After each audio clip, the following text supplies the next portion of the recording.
Hello and welcome to another trip report. This time on the Transpennine Express from, I don't know exactly the entire route for this train. I'll be only taking on a very short section, what is from Doncaster to Sheffield. It's 20 minutes or so, a bit more, so I hope I will be able to film.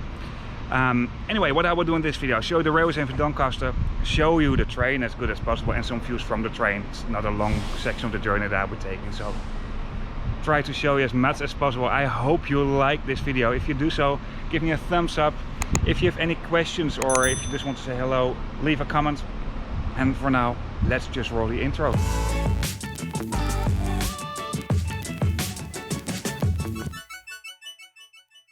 To make this route a little bit more clear, I travelled from Doncaster to Sheffield, and this is on the route Cleethorpes to Manchester. The total distance between Cleethorpes and Manchester is about 105 miles if you do this by car. That's about 170 kilometers. Well, it's not a really short distance. It's almost a coast-to-coast connection, and therefore I think it's worth to make a trip report on this. Transpennine is also serving several intercity routes, however, not the route that I'll be taking today, what is the south route.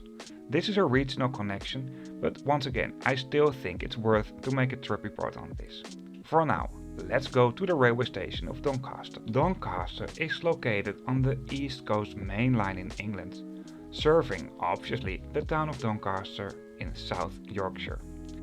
I arrived here with an LNER Azuma high-speed train from London that continued its way to Leeds. This railway station is also being managed by the LNER, that stands for London North Eastern Railway. I made a trip report on this as well. If you want to see it, you can check it out in the description of this video, and if it's not working yet, it will be published soon, so stay tuned. For now, let's explore the railway station of Doncaster a bit more.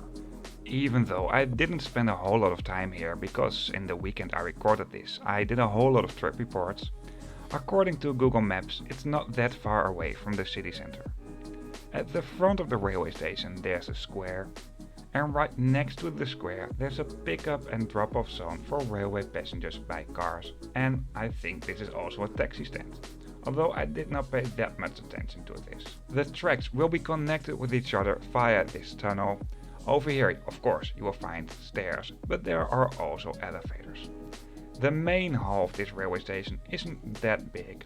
There's a ticket desk, there are some vending machines for train tickets, an information point, and some basic food spots, like a coffee shop and some fast food places. However, if you move a little bit further on over here, there's a big shopping mall more or less integrated within this railway station. The bus station of Doncaster is also really well integrated within this railway station. It's a little bit at the side, as you can see over here. I didn't went to the bus station though, but I really like it that it is good integrated with each other. Like I mentioned, you won't find a lot of shops within the railway station itself. However, the shopping mall that's located right above the railway station and the bus terminal, over here you find plenty of places where you can go to for shopping and also for food. At this point I also noticed some left luggage lockers. And as you can see over here, there are lots of fast food places. And of course other shops, because otherwise this wouldn't be a mall. Anyway, I'm not making a video about the shopping mall, but about the railway station and the trains, so let's go back to the railway station again. Like I mentioned earlier on, within the main railway station hall you won't find that many facilities. However, at some tracks you find more facilities, like some spots for coffee, first class lounge and a warm waiting area inside. This railway station is being served by quite a lot of intercity long distance trains.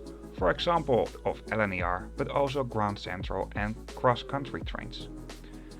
This here is the entrance to the first class lounge. Well, I was traveling second class anyway, and this here is the lounge for standard class, basically the waiting area inside. Over here there's also a vending machine for snacks and drinks, and I did not notice any power plugs, but I think it's a nice area to wait inside.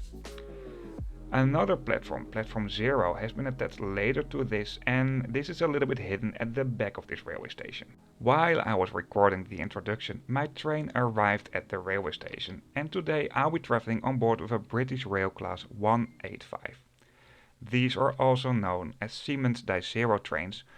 I covered more Siemens Di-Zero trains in other countries as well, Belgium, Germany, and also one within the UK. However, this is my first trip on a diesel-powered Siemens Di-Zero train.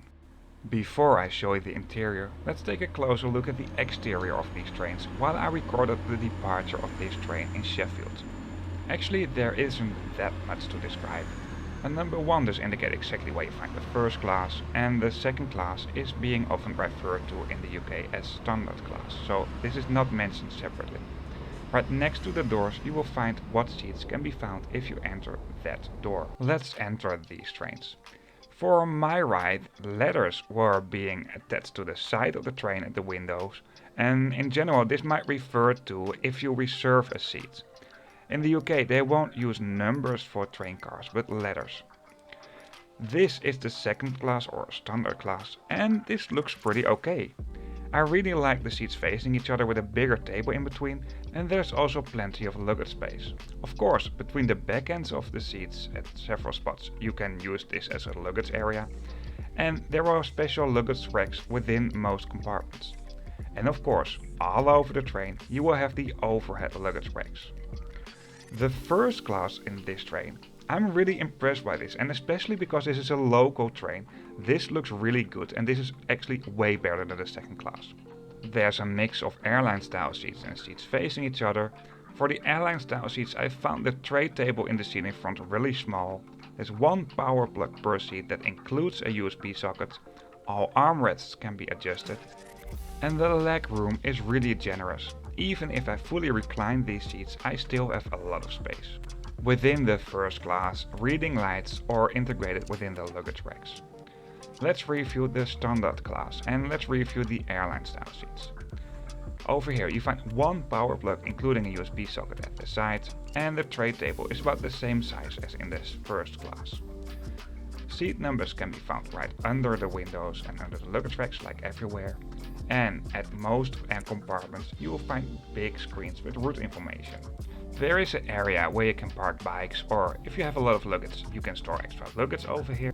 Apart from the screens at the end of most compartments with detailed route information, at the ceiling throughout the train there are basic screens that will host route information as well. At the moment seats do face each other with a table in between. Power plugs are integrated within these tables. Because no train tour is complete without doing a toilet review, here's the toilet review, and I have to say this is not the cleanest toilet I ever witnessed on a train. A bigger accessible toilet that can be turned into a nursery space for babies is also available within this train, but I did not put it on camera. For the next tiny bit of this video I'll show you some views I had from the train. Once again, I only did a very short section of this entire route because I only traveled between Doncaster and Sheffield.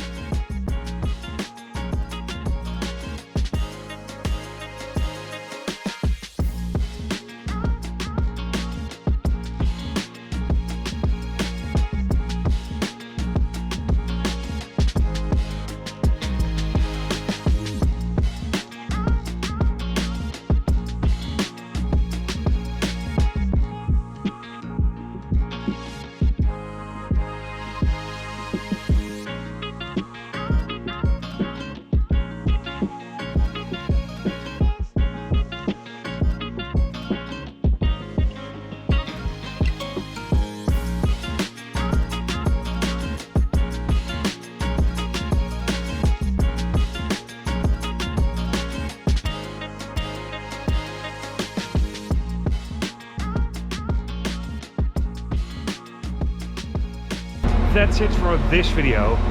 From here on I will take an East Midlands train to Norwich. It's Norwich, not Norwich. Tell you more about that, why I take that train in the next video. Once again, I hope you liked it. If you do so, give me a thumbs up, and or also if this has been a helpful video to you. And if you made it all the way to this point in the video and you haven't subscribed to my channel yet, just hit the subscribe button. If you don't like it after all, you can always unsubscribe. See you on my next video. Before I really end up this video, if you are interested in other trip reports, of course you can subscribe to this channel, and on this channel you can find a lot of them. However, in the description of this video you find a link to a map, and on this map you can find all trip reports I did. The lines to indicate the route, the train and ferry icons to indicate the railway station, ferry terminal reviews, and some other icons might indicate, for example, bus station reviews, because in some countries like Iceland there are no trains. This channel is mainly focusing on train traveling, to show you what it's like to travel on a more sustainable way of transportation, and sometimes trains and ferries are a good combination as well. Once again, thank you for watching and see you on my next video.